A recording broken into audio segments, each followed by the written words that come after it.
Ata-ana ilə mübahisələrdə susmaq, yoxsa fikrini açıq şəkildə bildirmək? Susmaq. Ata-ana haqsız olacaq. Ola da bilir. Bütün dünyadaki haqsız adamlar da valideyn olurlar sonuçta. Amma o sənin ən böyük imtihanındır. Bütün böyük müdriklər və müqəddəs kitablar burada eyni bir tavırdan çıxış edirlər. Konfutsi da deyir ki, yanlış deyəndə tabi olmayın ona, yanlış şeylərə. Gülümsüyün, amma sözlə cavab verməyin. Doğru olanı eləyin, amma sözlə cavab verməyin. Yaralamayın olan qəlblərini.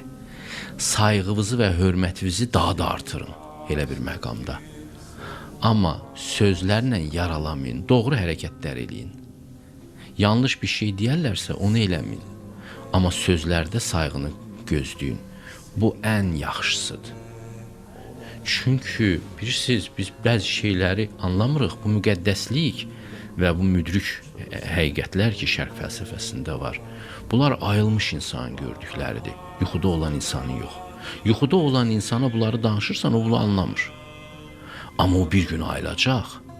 Uluya bilər canavar kimi ayılanda ki, mən nə qədər axmaq olmuşam. Ona görə Allah böyük mərhəmətlə indidən deyir ki, valideynlər yanlış olsa belə ağlınız olsun, ona uf deməyin. Bu həyatınızın çiçəklənməsi üçün də çox önəmlidir ki, valideynlərlə münasibəti doğru çərçivədə saxlayın.